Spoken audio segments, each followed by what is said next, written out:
jadi bagian dari dakwah kami. Dukung dakwah digital dan sosial media kami. Raih pahala amal jariah yang terus mengalir sampai hari kiamat. Qadarullahnya karena ayah itu istrinya ada 3, ditinggal ayah itu kelas 6 SD. Nggak usah masuk yang swasta, sekolah-sekolah agama swasta kayak gitu karena susah cari kerja. Itu Dimas Kanulufas ini awal pertama kali ngafal Quran. Oh, berarti kemarin waktu mau daftar tuh juga minjem-minjem dulu gitu ya? Minjem-minjem. Berkat dari sana juga ada banyak orang-orang baik di sana bisa nabung, kemudian alhamdulillah bisa bawa orang tua, bisa bawa ibu ke tanah suci. Sampai kayak pincang-pincang walaupun kita ini masih muda. Lebih capek tawaf Lebih capek. Mak kataku, nanti doain ya, doain aku nanti di sana. Betapa banyak orang yang sukses mungkin dia jadi miliarder tapi orang tuanya dia sia-siakan, dia telantarkan, di mata Allah itu nggak ada apa-apanya kan. Dan di mata orang lain pun, orang yang secara akal sehat dia punya kesadaran itu pasti nggak menganggap orang itu sukses.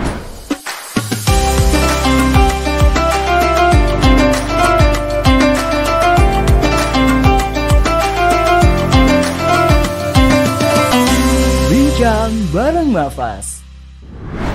Assalamualaikum warahmatullahi wabarakatuh, sahabat Quran se-Indonesia. Kembali lagi bersama BBM Bincang Bareng Mafas spesial Ramadan. Waduh, udah lama banget nggak ketemu. Mungkin udah ada setahun 2 tahun ya kita nggak ketemu. Nah, kali ini aku datang kembali lagi untuk menyajikan podcast bersama teman-teman semua. Bentar, ini kok ngambil alih? Nah, kali ini teman-teman kita kedatangan host yang lama ya. Siapa namanya?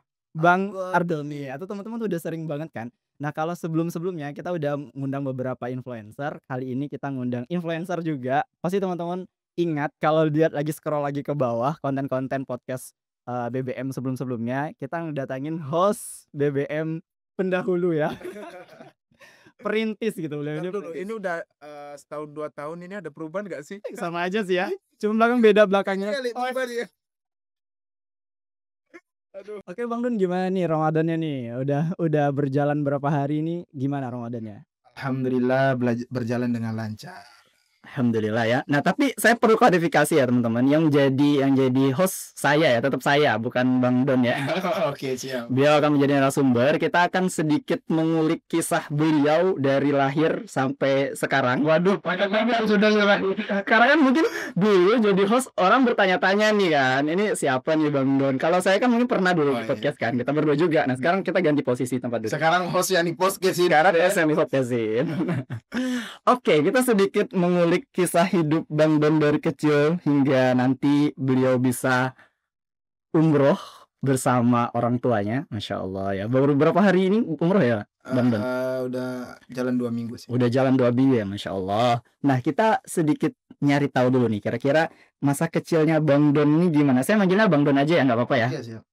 Oke. Nama panggung itu. Oke, kalau boleh tahu nih Bang Don, dulu kecil hidupnya di mana? Sebatang karat. Sedih banget ya. Ya kalau kecil yang pertama lahirnya di rumah. Iya, lahirnya. Oh, enggak di puskesmas, di rumah sakit. Namanya orang zaman dulu kan lahir 2000-an kan. Gen Z nggak sih kalau 2000-an? Gen Z. Oh iya, oke. Nah, apa namanya? Saya dari Sumatera Selatan. Dari sini sana yang mungkin akses untuk ke kota tuh masih jauh. Palembang berarti ya?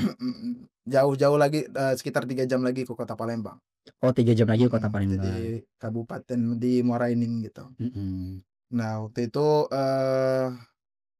saya itu kalau dari nasab tuh agak membingungkan ya. Dari nasab Silsilah keluarga tuh. Oke, siap. Bukan membingungkan gimana. Jadi ya qadarullahnya karena ayah itu istrinya ada 3. Ayah istrinya ada 3. Jadi ada yang saudara seayah, ada yang saudara seibu. Oh. Dan saya itu anak yang tidak punya saudara seayah seibu gitu. Di tengah-tengah. Jadi ibaratnya tuh kayak dari hasil ayahku sama ibuku yang sekarang ya itu aku doang gitu. Jadi ya kalau kandungnya yang seayah kan, maksudnya saudara. Iya. Nah, tapi Waktu itu ditinggal ayah itu kelas 6 SD. Masih kelas 6 SD. Masih kelas 6 SD. Jadi, dari situ nggak tahu ya, kalau masih ada ayah dulu kayak bandel-bandel gitulah, masih SD Iya, itu kan. masih. Taunya kan cuma main gitu. Mhm. Tapi semenjak itu, nggak tahu mungkin hidayah lah, walaupun masih kecil hidayah itu jadi tersadarkan gitu, karena bukan dari keluarga yang kurang mampu, akhirnya, mulai giat, mulai masuk.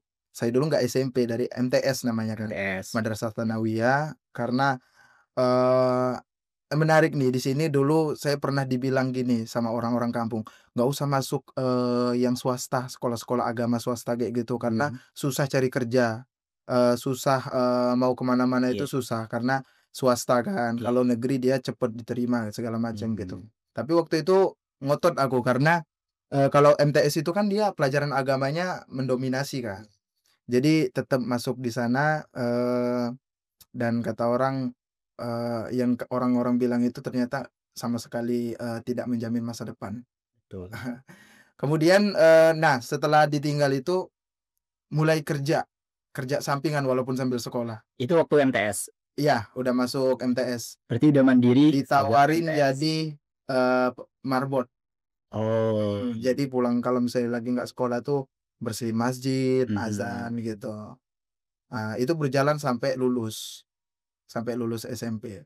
Nah, MTS kemudian, Berarti dapat uang lah ya dari situ? heeh, tapi kalau boleh ku-spill ya, itu Iya, ya nggak karena seberapa. memang di kampung kan, karena Iya. memang di kampung, eee, 6 bulan 6 bulan nih, Mhm. 6 bulan itu 1 juta.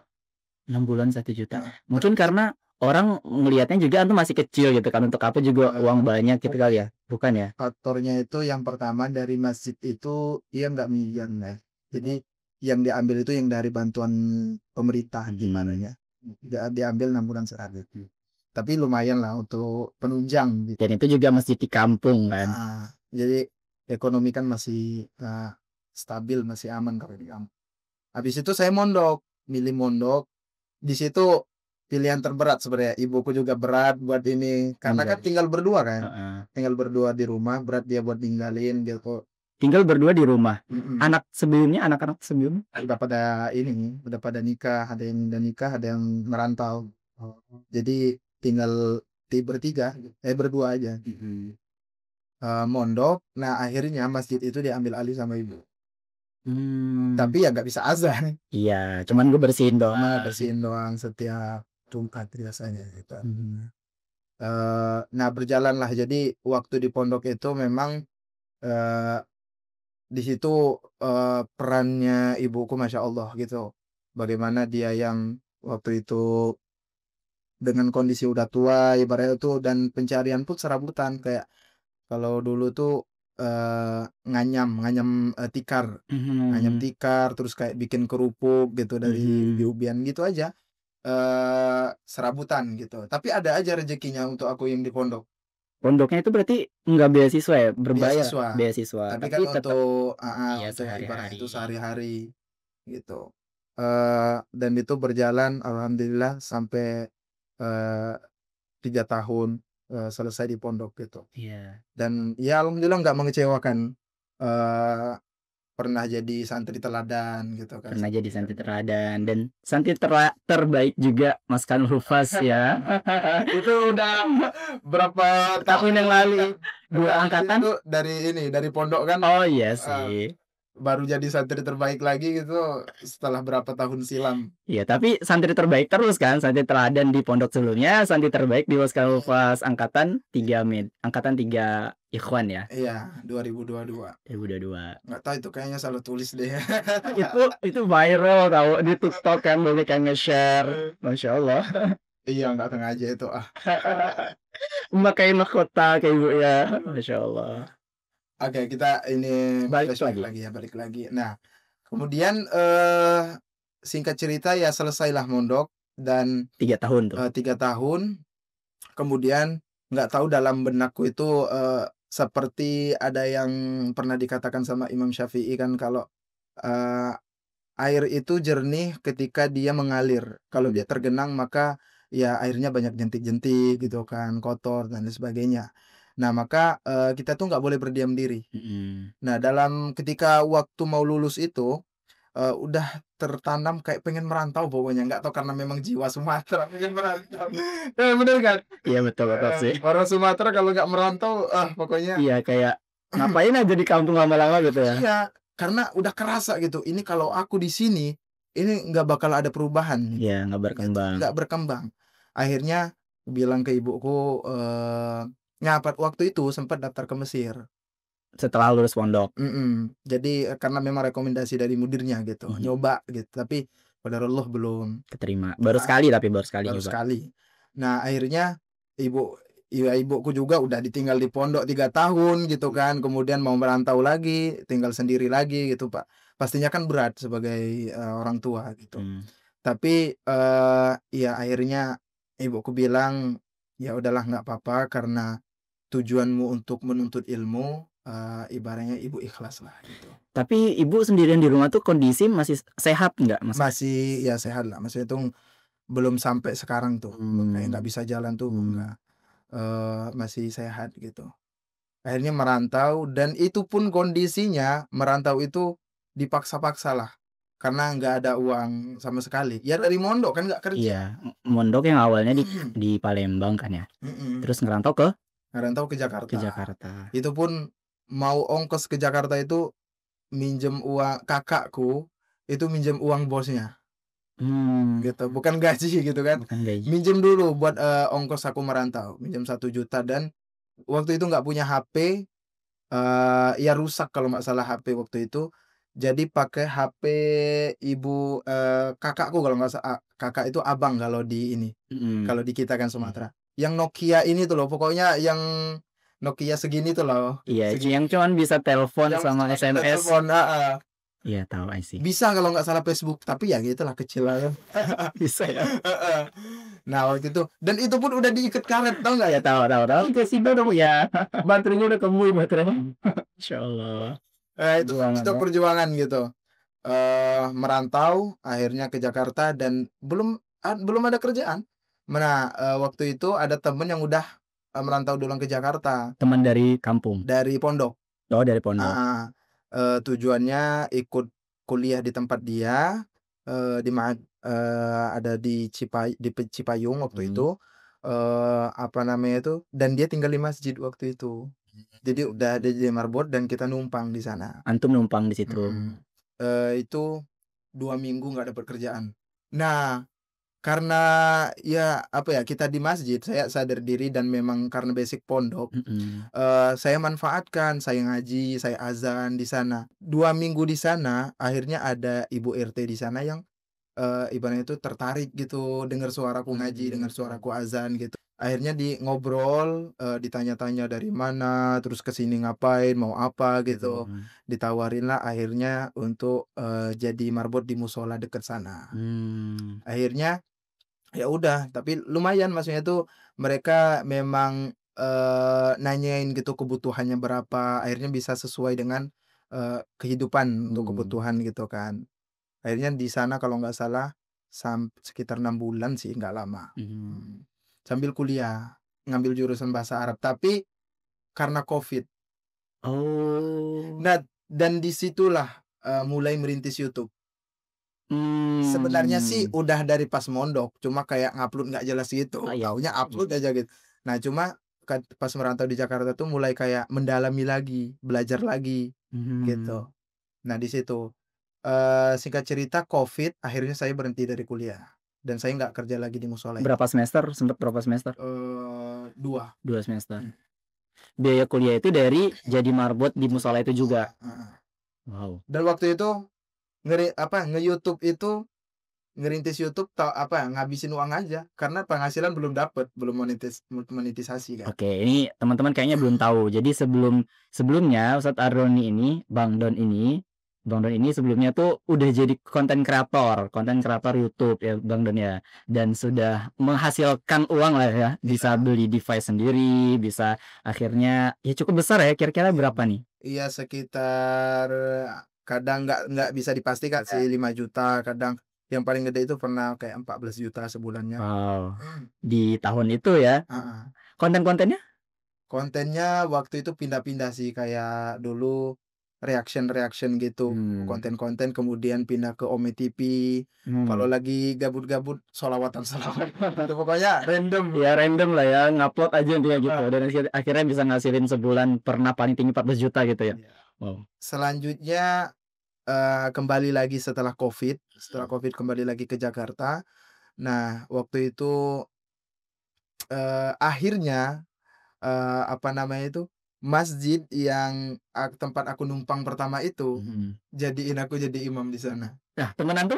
Temenku berdua. Oh, teman antum jadi marbot aja, antum jadi imam. Ya aku sama marbot juga ibaratnya Oh iya. itu, tapi aku plusnya imam Ya ya. gitu.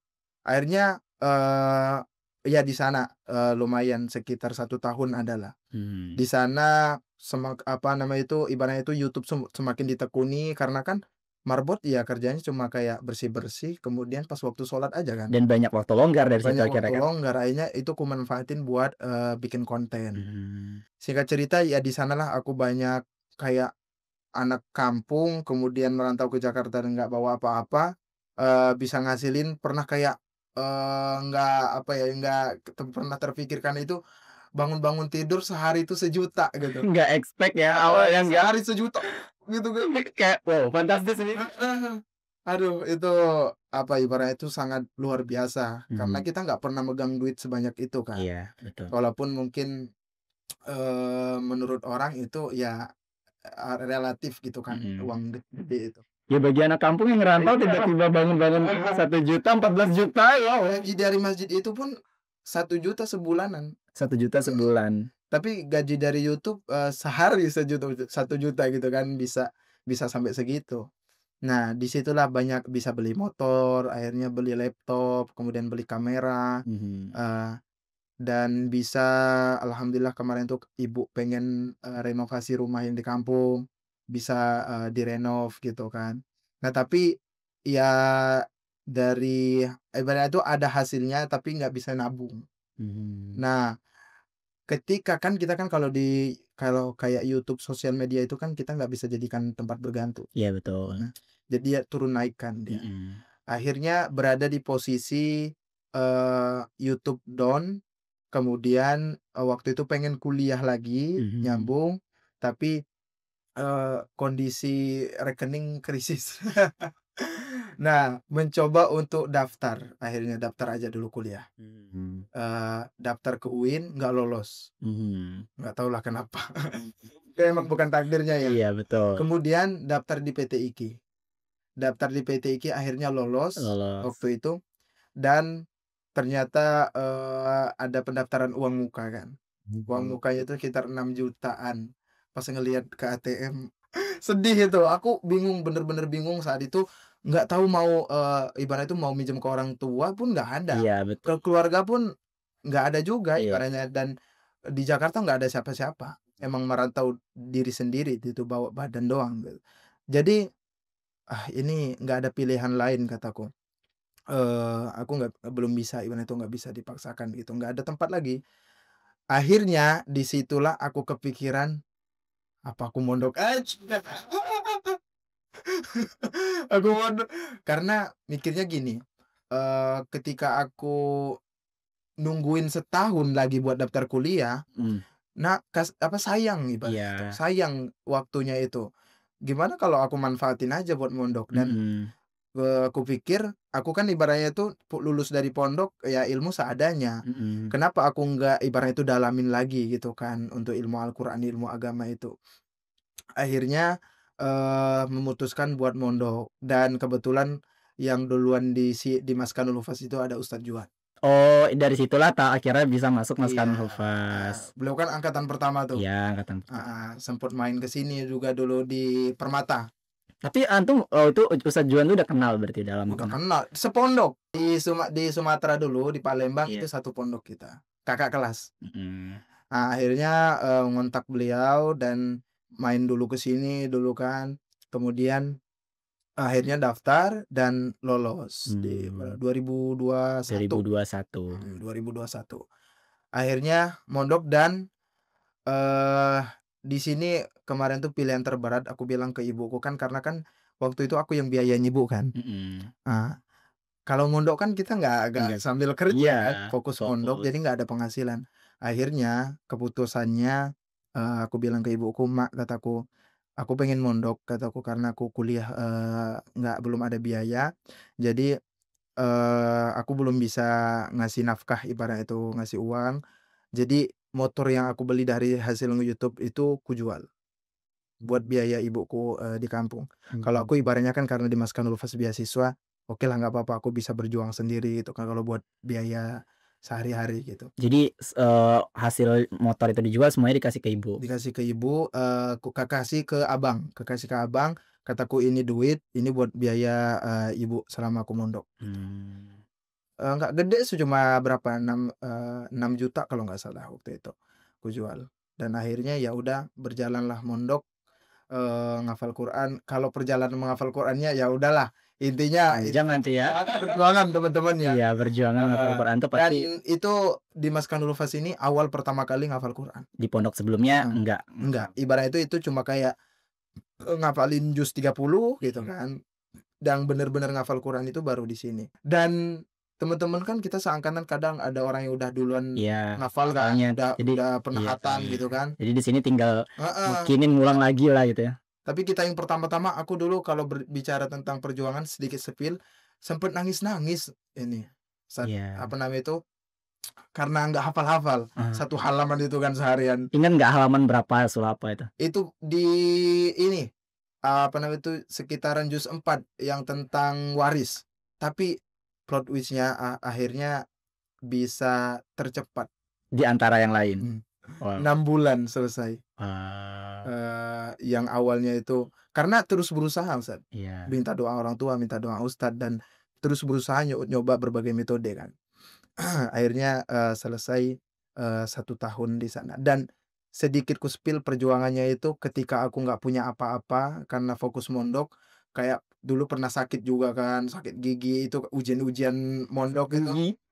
Akhirnya nggak punya uang, minjem ke temanku. Temannya mana? Yang temanku yang, belum kita spill ya, Iya. yang ada 3, kita trio bobrok namanya dulu.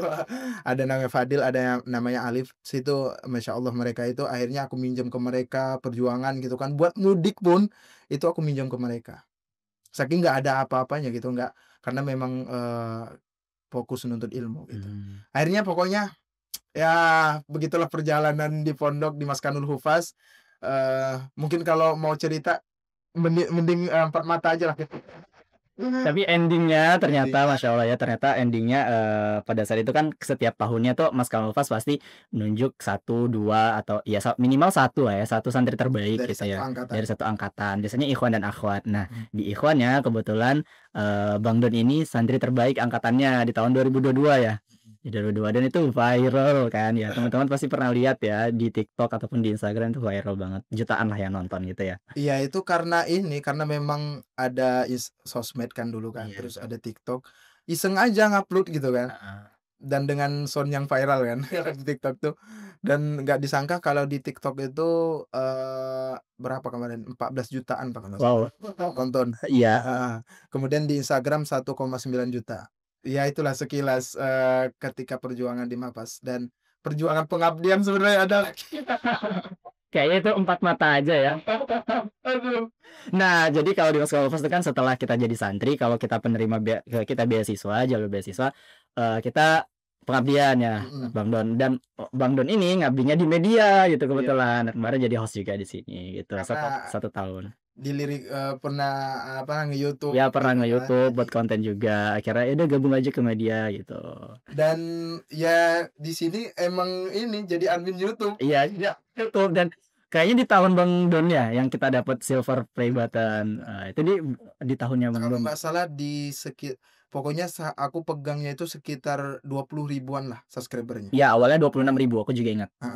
Dan sekarang udah berapa sih? Sekarang udah 506 ya, 506.000 subscriber.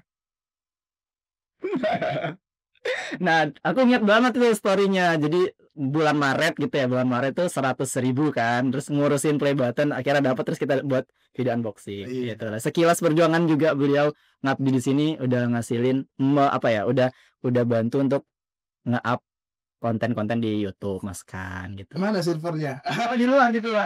Oh, mungkin nanti speed fotonya aja ya. Ini ya. Gitu. Oke, nah kita lanjut nih Bang Don. Tadi itu sedikit kisah masa kecilnya. Ternyata memang dari kecil itu bukan dari keluarga yang punya privilege ya. Memang dari kecil memang berjuang sendiri. Jauh dari privilege. Justru ya kadang tuh ya orang-orang yang kekurangan dari segi ekonomi punya privilege yang memang kita harus berjuang sendiri kan, dan punya mental yang kuat akhirnya kayak gitu ya. Nah itu tadi ya sedikit perjuangan Bang Don. Nah sekarang saya lebih tertarik ke kisahnya Bang Don nih. Dan setelah dari Mas Kanul Hufaz, kan setelah pengabdian akhirnya Bang Don mutusin untuk berdakwahnya di luar gitu ya. Berdakwahnya di luar sebagai sekarang tuh di masjid juga. di masjid juga. Ini menarik ya, dari kecil di masjid. Nah, itu juga tuh aku Masjid. juga bingung. Jadi ketika bapakku meninggal waktu itu, disuruh pengurus sana untuk disuruh kades kadus sana untuk ngurusin masjid. Kemudian aku mondok, itu pun beasiswa karena aku yatim kan. Disuruh ngurus masjid. Jadi di pondok pun ngurus masjid. Merantau ke Jakarta, pertama kali tinggal di masjid, akhirnya jadi marbot ngurus masjid lagi. Ke Mas Kanul Hufaz, oke, mondok nggak ngurus masjid.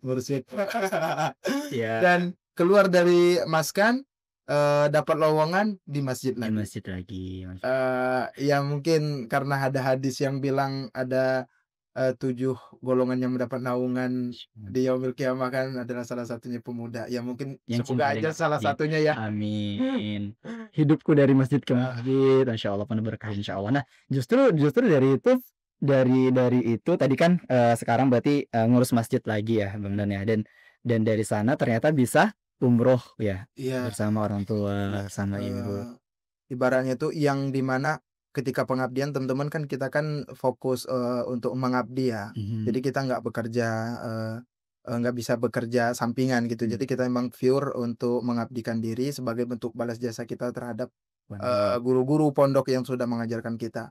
Dan di situ minus, ibaratnya itu nggak ada penghasilan, keluar dari pondok tuh emang nggak ada apa-apa. Cuma kayak ya bawa bekal ilmu tadi ya mungkin ya.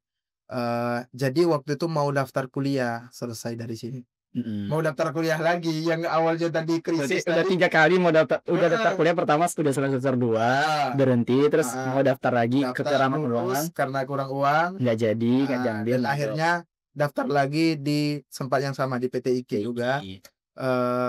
Dan itu pun berjuang nyicil uang untuk pendaftaran, karena kan dari pengabdian kan nggak ada penghasilan. Iya betul. Jadi minjem dulu untuk daftar kuliah, dan akhirnya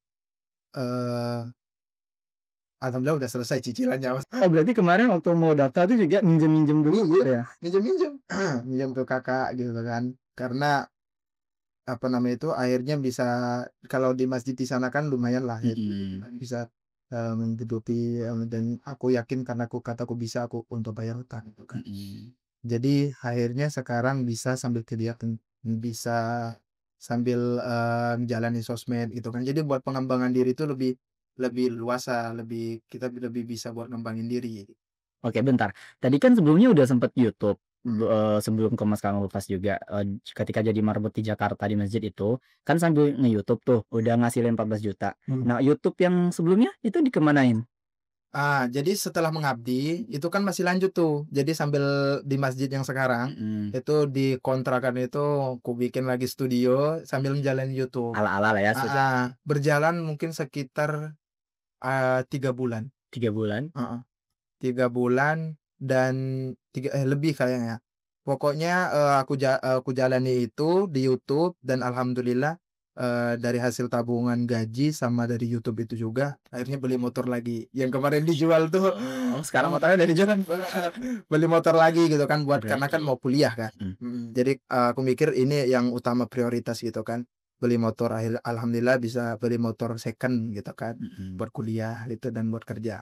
Nah, dan singkat ceritanya di tengah perjalanan YouTube itu nggak mudah karena beda YouTube sekarang dan YouTube dulu. Udah ada penurunan gitu kan. di karena konten itu ada melanggar jadi akhirnya dinonaktifkan monetisasinya. Jadi Jadi nggak nggak bisa ngasihin ngasihin uang. lagi. Ya kayak percuma aja kita buat konten, di-upload tapi nggak ngasihin uang gitu ya. Terus? Akhirnya aku mikir daripada aku buat apa gitu kan YouTube ini lagi karena udah nggak ngasilin, aku jual. Itu subscriber Udah sekitar hampir 200.000. 200.000. 189.000 kalau nggak salah. Hmm. Aku jual, aku tawarin di grup-grup YouTuber di Facebook Hmm. dan ada orang yang tertarik. Terus Dan closing berapa? waktu itu Boleh disilang kan? sekitar 30-an. 30-an? Heeh. Wow. Wah, itu orangnya tahu nggak monet lagi? Tahu. Jadi dia pakai buat promosi mungkin bisnisnya Oh apa iya. gitu kan. Mm. Jadi ya udah akhirnya aku jual dan aku nggak pikir panjang. Kelang berapa hari apa langsung hari itu juga ya aku langsung beli HP. HP baru.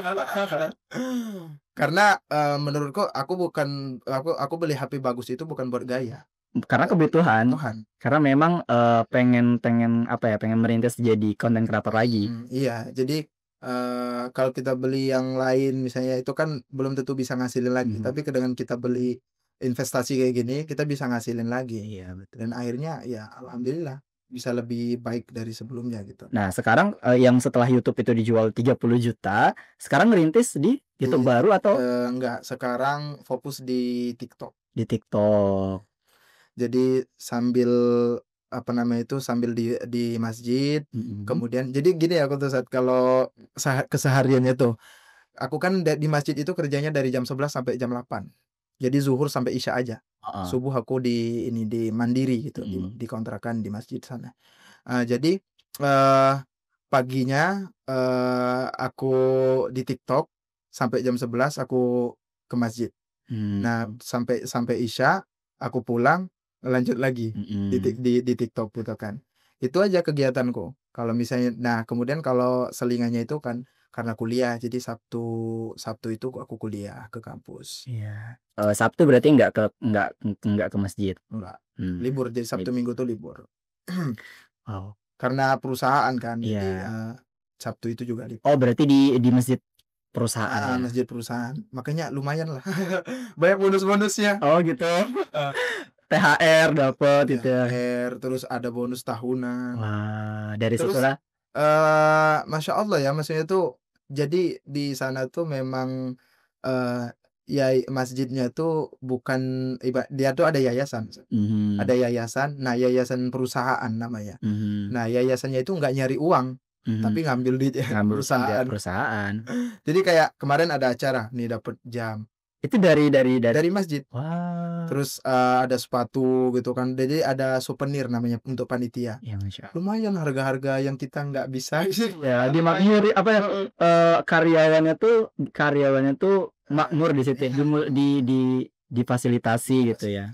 Sampai kayak mudik juga kalau nggak salah. Iya. Dapat. Nanti mau mudik ini dari sana. Mudik gratis ya, Masya Allah. Ya, kembali lagi tadi berarti kan setelah di masjid, setelah di Masjid Al-Mufas ke masjid lagi, akhirnya bisa kuliah lagi dari sana uangnya alhamdulillah. Terus jadi konten kreator lagi yang awalnya YouTube, kemudian sekarang TikTok ya sampai sekarang. TikToknya ngapain di TikTok? Di TikTok ngapain aja?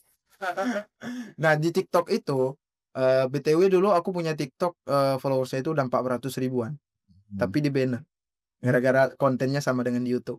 Sensitif kan kalau di TikTok. Iya. Nah sekarang TikTok yang sekarang tuh ini ngerintis baru lagi gitu. Jadi bikin lagi dari nol lagi. Dan sekarang alhamdulillah udah 100.000 followersnya. Berjalan berapa bulan itu? Sekitar 1 tahun. 1 tahunan lah maksudnya sampai sekarang itu. Dan itu di TikTok awalnya ngonten-ngonten video biasa, ngaji, sholawat gitu. Dan sekarang tuh lebih ke nge-live kalau di TikTok. Live-nya itu ya kontennya karena kita basicnya pondok jadi ngaji. Biasanya aku itu kalau di live pagi aku ajak viewers itu untuk zikir pagi, kemudian ini sholawatan gitu sisanya. Kalau malam itu sebelum ini al-mulukan dulu sebelum tidur ibaratnya, kemudian lanjut sholawatan gitu kan, hiburan. Jadi itu aja di TikTok dan alhamdulillah berkat dari sana juga ada banyak orang-orang baik di sana, bisa nabung, kemudian alhamdulillah bisa bawa orang tua, bawa ibu ke tanah suci. Ya Allah. Itu lumayan Masya Allah. Aku pengen tahu lebih detail nih tentang perjuangan antum bisa ngeberangkatin orang tua. Dan nabungnya tuh bukan sendirian, tapi bukan buat sendirian, tapi berdua sama orang tua. Itu kayak gimana itu bisa bisa kayak gitu? Dan boleh berapa lama nabungnya?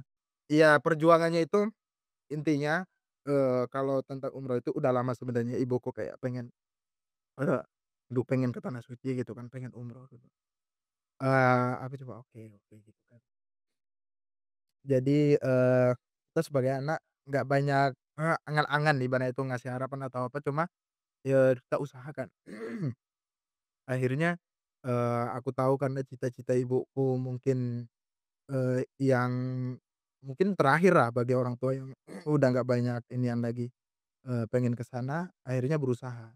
Dan di situ aku nggak pakai, kebetulan aku emang orang yang nggak suka beli-beli barang-barang gitu kan, apalagi yang branded-branded, nggak suka. Jadi bisa buat nabung. Dan bukan perokok juga, nggak ada cicilan juga ibaratnya. Jadi memang bener bisa nabung gitu. Akhirnya berkat ya Allah kataku di setiap sujud dan di setiap doa itu pasti aku sisipkan, aku ingin umroh sama ibuku. Emang ingin ngajak ibuku umroh gitu kan, ingin bawa ibuku umroh ke tanah suci. Maka ridhoilah gitu kan, ridhoilah kami, untuk bisa pergi ke, Baitullah. Itu yang selalu kupanjatkan di setiap, sujud ketika sholat, kemudian setiap, selesai sholat, setiap doa aku panjatkan itu dan nggak butuh waktu lama, dan itu ibaratnya itu seperti air terjun yang kayak ibaratnya itu nggak ada halangan gitu kan, berjalan lancar aja gitu. Karena mungkin doa dari orang tua juga kan, doa dari orang tua, kemudian, aku terus panjatkan terus doa juga, pokoknya mungkin nggak bisa dibilang nggak nyampe setahun. Itu umrohnya bukan sendirian, berdua kan? Berdua. Wow. Apa namanya itu, dan aku nggak bilang ke siapa-siapa. Termasuk ke ibu pun aku nggak bilang, "Ibu nanti kita mau umroh gitu kan tanggal sekian," nggak bilang aku. Keluargaku pun nggak tahu. Nah, ibuku kan, 5 tahun tinggal merantau. Bulan 9 kemarin kujemput, mau apa namanya itu, mau kuajak tinggal di Jakarta. Di situ Berarti sekarang udah tinggal sama udah ibunya, tinggal nggak usah sama ibu. jarang. Karena kasihan kan semakin tua, Iya. dan Di kam kondisi juga. di kampung juga nggak ada yang misalnya Iya, nggak ada ada sih, di abang sekarang tuh yang tinggal di dekat rumah itu. tapi kan udah Tapi keluarga punya juga. keluarga dan punya anak, jadi fokus sama keluarganya. Mhm. Jadi pikir, ini mungkin momennya untuk kita berbakti gitu. Aku ajak ke Jakarta, bulan 9 kemarin dan bulan 2 aku ajak umroh. Langsung aja kuurus sih, dan aku diem-diem aja, termasuk kakakku itu nggak tahu, abang-abangku di kampung, katanya, "Mau ke mana?" katanya, "ngurusin paspor." "Adalah," kataku, akhirnya, ternyata, abangku pun yang di kampung baru tahu kalau ibuku tuh mau diajak umroh gitu. Udah sesimpel itu, Mas, itu kita nggak perlu ngasih-ngasih tahu orang, pokoknya berangkat aja. Ibuku kan katanya, "Mau umroh," katanya. Kaget ya. Tapi ibuku kan orangnya dia nggak apa ya, terharu, tapi dia Jadi nggak nggak malu kalau di menetes publik. iya, Heeh. betul betul. Termasuk kemarin ketika santri Santri terbaik, terbaik. mana ada air matanya menetes, Iya, orang betul lain pada betul. nangis. Orang lain pada nangis, ibunya nggak nangis. Ibuku diem aja gitu kan. Iya. Bahkan orang bilang katanya, "Kayaknya ibunya sakit deh." Padahal ya kalau di belakang Iya, tapi ibuku kalau dia sholat dan dia berdoa sendiri, itu kadang bisa sesenggaan. Ya sekilas begitulah, ketika dan qadarullah karena kondisi ibu kan sekarang tuh udah nggak bisa jalan. jadi ketika Jadi ketika umroh itu aku beli kursi roda dari sini, bawa kursi roda dari sini, ibuku menolak awalnya, "Nggak mau," katanya aku, "Insya Allah nanti sehat di sana." Pokoknya ibuku tuh kayak pengen banget bisa umroh tuh, dengan secara normal gitu kan, jalan kursi roda. Tapi ya karena memang kondisi fisik, akhirnya dari bandara pun udah pakai kursi roda. Kan lumayan kan kadang kita mau ke, pesawat tuh kan perjalanannya gitu. Akhirnya ya selama di sana pun, akhirnya saya yang dorong gitu kan selama tawaf gitu. Kalau sa'inya itu nggak pakai kursi roda, tapi kita ngambil yang simpel, di sana udah bisa pakai kayak mobil gitu, Mmm. gitu. Jadi untuk aku kemarin tuh 3 kali umroh, jadi prosesi umrohnya 3 kali. Satu nemenin ibuku di atas, Mhm. jadi di lantai 2, itu lumayan loh kalau Lebih jalan. jauh kan? Lebih jauh tawafnya Diameternya kan? itu kan Iya lebih lumayan lebih gede lumayan gitu. gede. Aduh kataku ini umroh pertama lagi kan, baru tahu begini. Eee, jadi lumayan. Kemudian aku umroh, kedua kalinya itu ibaratnya itu penyempurnaan dari umroh, yang nemenin ibuku. Dan itu bisa di wilayah ini Ka'bah. Mmm. Dan terakhir aku badalin, bapakku. Masya Allah. Dan itu nagih loh walaupun capek. Kadang pas sa'i itu paling capek, sampai kayak pincang-pincang walaupun kita ini masih muda, Lebih capek lebih tawaf atau capek sa'i? sa'i.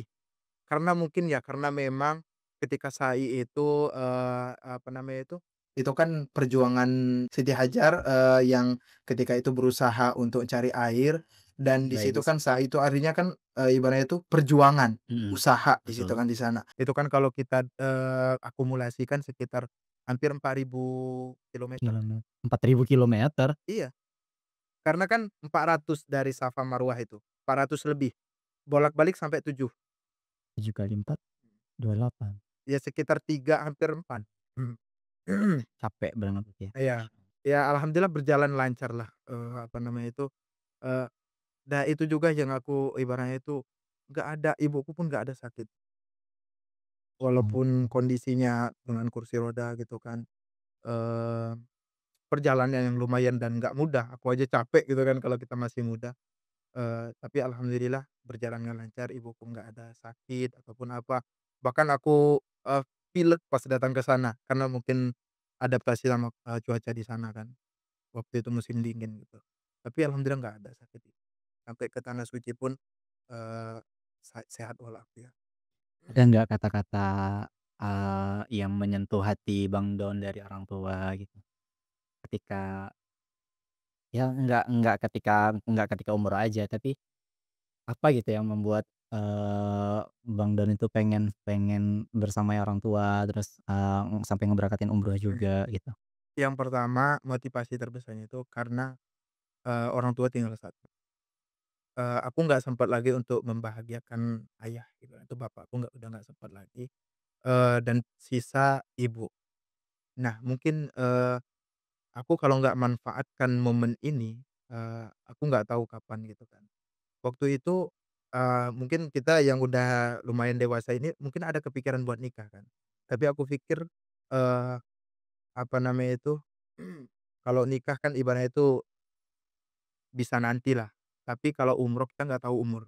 Mhm. Eee, apa namanya itu, apa namanya itu, aku ketakutnya, eee, ibaratnya tuh umur mendahului. Jadi aku manfaatkan dulu, kesempatan ini, akhirnya kutunda dulu, kutabungkan, kufokuskan untuk, umroh. Karena itu ibaratnya tuh ibuku tuh pengen banget buat ke sana gitu. Jadi makanya aku usahakan banget, agar ke sana, karena surga itu kan ya di telapak kaki ibu kan katanya. Aku ambil ummahat dan, aku pikir nggak usah jauh-jauh aku untuk nyari tiket surga. Mmm. Nggak usah aku donasi miliaran gitu kan. Mmm. Di rumah aja ada Mmm. untuk mendapatkan itu. Dan mungkin kita yang banyak dosa ini mungkin juga bisa wasilah dari sana karena berbakti, akhirnya kita bisa diampuni gitu kan, karena kita berbakti sama orang tua. Dan karomahnya kan kalau berbakti sama orang tua itu luar biasa. Ini mungkin aku nggak bisa sampai saat ini kalau bukan dari doa orang tua kan. Betul betul. Mhm. Aku mikir kemarin, ya Allah, nggak di, tanah suci aja mungkin doa orang tua itu bakal diijabah sama Allah.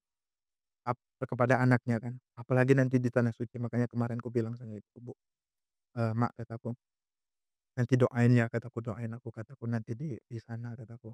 Karena nggak di tanah suci aja pasti dikabul, doa doa orang tua. Apalagi udah di sana tanah suci, ibaratnya tuh kita datang ke pusatnya langsung. Jadi, di situ aku minta ibuku buat doain dan Pokoknya terharu sih karena ibuku bisa langsung lihat Ka'bah secara langsung walaupun nggak memungkinkan untuk langsung deket sana kan, karena beda kalau yang kursi roda sama yang jalan itu. Nggak bisa dipaksa gitu nanti malah, menzolimi diri sendiri kalau misalnya aku bisa aja sebenarnya aku gendong tapi kondisinya di sana crowded banget, rame, jadi pasti nanti himpit-himpitan kalau aku paksa ke sana.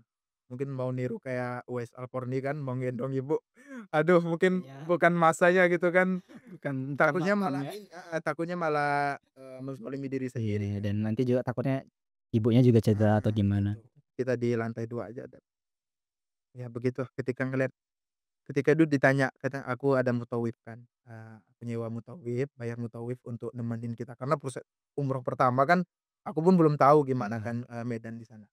Eee, "Ini pertama kali?" kata mutawifnya. "Iya," kataku. "Jadi ibu pertama kali juga?" "Iya." "Jadi belum pernah lihat Ka'bah?" "Belum pernah." "Oh ya udah kita stop dulu." Terus, pas itu, "Ibu, coba lihat ke sana Bu, apa namanya itu, lihat itu tuh Ka'bah," katanya. "Coba berdiri." Dan ibuku di kursi roda coba berdiri dengan, kakinya yang tadi itu, ya mungkin dalam hatinya menangis sih, karena baru pertama gitu kan ngelihat Ka'bah, gimana ya, cita-cita yang mungkin, nggak pernah terpikirkan sampai sekarang, yang dia cita-citakan dari dulu. Kalau di kampung tuh mungkin, bisa dihitung lah orang-orang yang bisa ke tanah suci itu. Mungkin 2 atau 3 orang aja yang bisa ke sana, termasuk ibu. Dan aku bisa memenuhi cita-citanya itu jadi kayak menurutku sukses yang sebenarnya itu ketika kita bisa membahagiakan orang tua, orang lain terutama orang tua gitu. Bukan punya mobil, punya rumah, ataupun harta. Kalau orang tua kita terlantarkan itu menurutku bukan orang yang sukses. Sukses yang utama itu ya kita bisa berbakti membalas jasa orang tua. Betapa banyak orang yang sukses mungkin dia jadi miliarder tapi, orang tuanya dia sia-siakan, dia telantarkan, di mata Allah itu nggak ada apa-apanya kan. Dan di mata orang lain pun, orang yang secara akal sehat dia punya kesadaran itu pasti nggak menganggap orang itu sukses. Secara materi ya mungkin oke, tapi keberkahannya nggak ada. Masya Allah. Kalau kita petik hikmahnya ya dari teman-teman dari awal, cerita sampai dengan akhir, kalau kita boleh tarik garis merahnya, benang merahnya adalah, kuncinya adalah di ridho orang tua. Iya nggak sih? Kayak nyadar nggak sih kayak misalkan kalau orang tua tuh aja yang ngasih, ibaratnya orang tua tinggal sendiri, terus, anaknya satu-satu anaknya laki-laki ngerantau dari kecil gitu ya, dari kecil ngerantau sendiri, ditinggal 5 tahun. Itu kan hal yang berat ya bagi orang tua kan, tapi dengan tiba orang tua yang selalu mendoakan anaknya juga, berarti bisa sampai di titik ini gitu, bisa bisa sampai umroh. Nah itu kalau teman-teman bisa tarik kesimpulan seperti itu, nah kesimpulan itu seperti itu, sebenarnya kuncinya adalah di ridho orang tua dari baik itu ayah maupun ibu ya, lebih-lebih dari ibu kan ya, itu luar biasa sekali. Nah, semoga teman-teman yang menonton podcast ini, baik saya maupun teman-teman juga di luar sana, punya kesempatan untuk bisa berangkat umroh ya Bang Don ya, amin. Baik itu lebih-lebih sama orang tua yang mungkin masih ada orang tuanya, masih lengkap orang tuanya sama ayahnya, sama ibunya. Kalau masih punya keluarga yang lengkap ya sama adiknya, sama kakaknya, alhamdulillah. Itu saja mungkin pertemuan kita ditutup dengan mewek-mewek. Intinya ini buat teman-teman ya yang mungkin banyak orang yang punya cita-cita seperti, Betul, umroh bersama orang tua itu mungkin mhm. banyak ya di antara kita.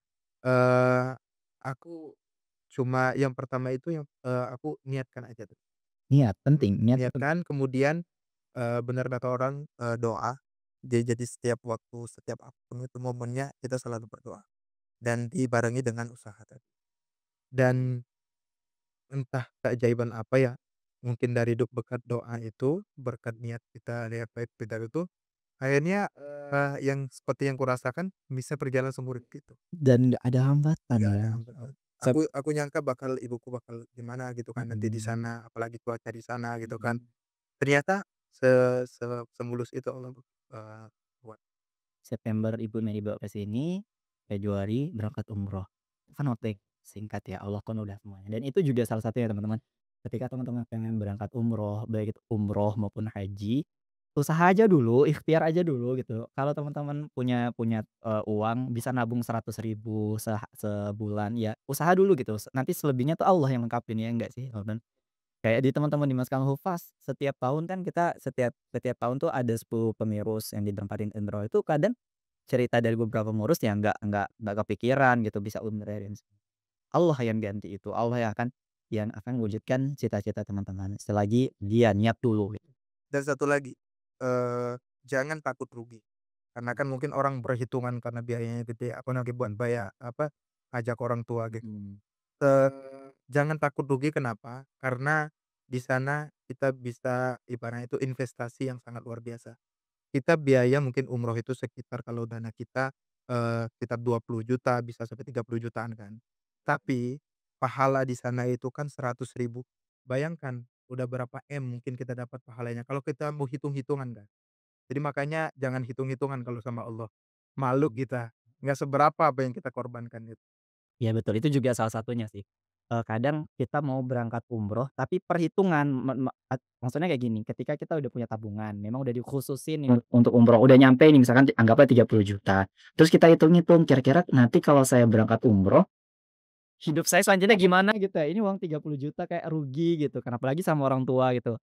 Termasuk kayak, ya saya sendiri dulu deh atau nanti aja deh umrohnya saya beli yang lain dulu. Terakhir kita closing statement dari Bang Don mungkin pengen menyampaikan sesuatu kepada teman-teman. Hidup kita itu sudah diatur, tapi kita bisa memilih antara menjadi baik atau menjadi jahat. Hidup itu pilihan gitu. Makanya manfaatkan ketika Allah masih memberikan kita hidup sebelum terlambat, karena masa muda itu bukan masanya untuk menikmati, tapi masanya untuk kita berjuang. Masa untuk menikmati itu nanti ketika kita tua. Termasuk kita ingin membahagiakan orang tua, itu ketika mereka masih ada. Ketika mereka sudah nggak ada, berapa banyak orang yang menyesal, orang yang mereka sangat ingin membahagiakan orang tuanya, tapi qadarullah orang tuanya sudah Allah panggil. Makanya yang masih punya orang tua manfaatkan, karena karomah dari orang tua itu luar biasa.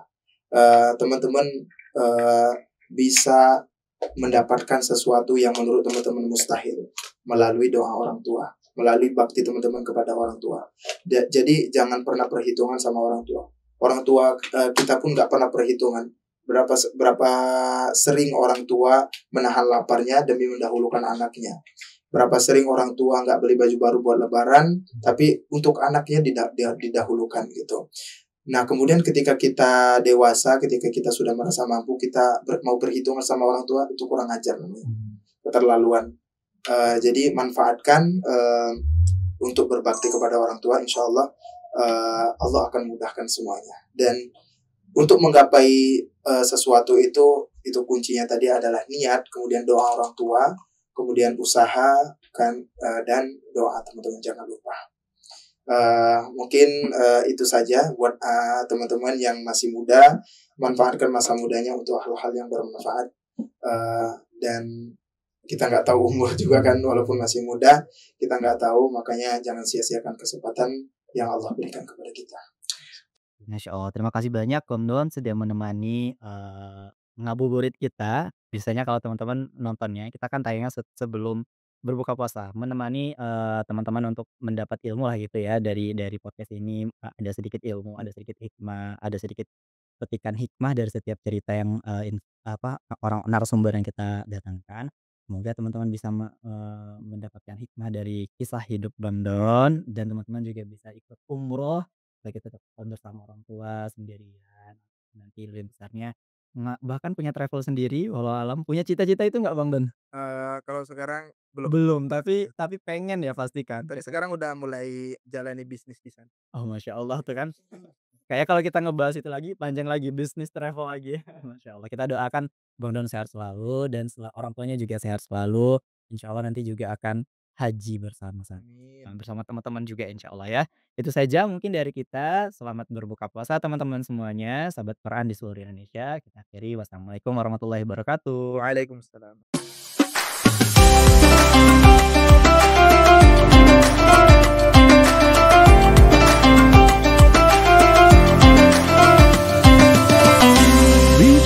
bareng Mafas.